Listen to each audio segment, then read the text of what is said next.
brought to you with the kind compliments of Court St. Vincent Limited. Get vivid views at Quartz Optical. View the world in the latest frames and lens. Get 25% off on any credit purchases 12 months and over, with 15% off cash purchases. Wear it today and pay later. Plus, you can book your eye examination appointment online on www.quartzoptical.com. Get vivid views only at Quartz Optical. Value you can see. Offers end September 30th, 2025. Conditions apply.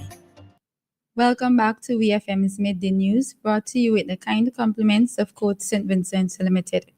First, on the local scene, the Ministry of Education and National Reconciliation has announced that 8 secondary schools have achieved CSEC pass rates of 80% and above.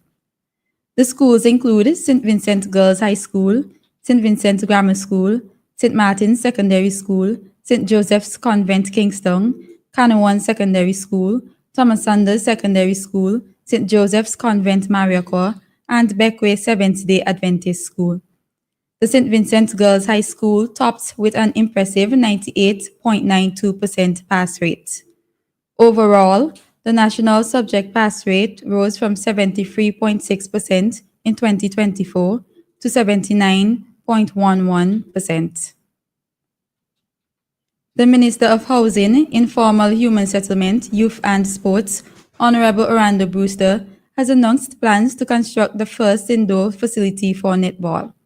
Speaking at a welcoming ceremony yesterday, Minister Brewster said the ECCB champions, Vincy Jewels, have done well, and the government is moving towards creating additional sporting facilities to enhance the development of netball in the country. The Vincy Jewels returned to the state last evening, having successfully defended their title at the 5th ECCB International Netball Series. The tournament was held from August 23rd to 31st, 2025 at the Tantine Netball Facility in Grenada. Still on the local scene, police on August 31st, 2025 arrested and charged Brian Jack, a 59-year-old security guard of Camden Park, with the offense of handling stolen goods. According to investigations, the accused knowingly or believing that 2 gold and black rings to be stolen, dishonestly received them for his own benefit. The offense was committed in Camden Park on September 27, 2024. Jack appeared before the Kingston Magistrate Court on Monday, September 1st, and pled guilty to the charge. He was remanded in custody until September 3rd of this year for sentencing. On to news in the region. The National Disaster Management Agency, NADMA, in Grenada has reported elevated activity at the Kikem-Jenny submarine volcano, which began on Wednesday, August 27, 2025. In a statement, NADMA said from Thursday, August 28 to Monday, September 1st, the levels of seismic activity decreased significantly. Between August 31st up to 1:30 a.m. yesterday, only one tremor was recorded measuring a magnitude of 1.3. It further stated that although the tremor activity has decreased, the alert level remains at yellow, which means the volcano is restless and activity may be increasing. The authorities are reminding residents to pay attention to official sources of information and to follow all guidance provided by the National Disaster Management Agency. January 2026 will be a defining moment for the Fair Helens combat sports scene with the debut of the St. Lucia Invitational Combat Sports Festival. Set for January 30th to 31st, the event will unite talented athletes from around the globe, including competitors from Japan, for a 2-day showcase of martial arts. With 21 nations expected to participate, the festival is poised to serve as a launchpad for the growth of martial arts on the island and raise St. Lucia's profile as a regional hub for combat sports.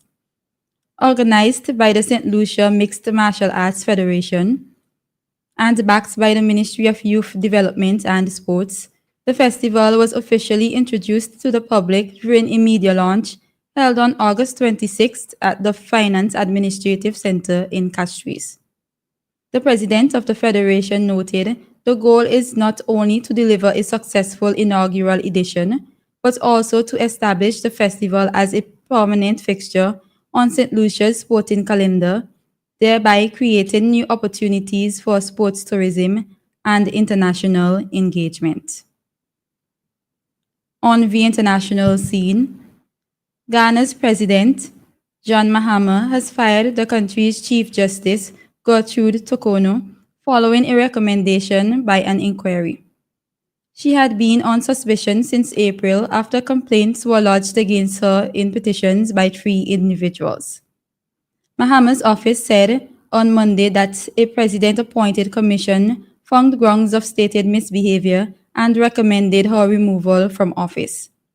She is the first sitting Chief Justice to be investigated and dismissed. Mr. Kono has dismissed the allegations as unfounded and politically motivated.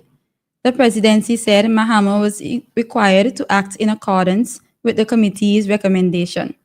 The Chief Justice still has the opportunity to challenge her removal in court, although she may not receive a favorable outcome.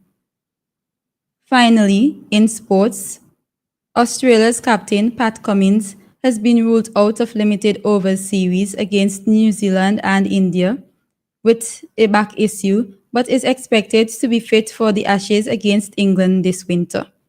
The 32-year-old pace bowler last played in the third test in the West Indies in July before sitting out white ball series against the same opponent and South Africa.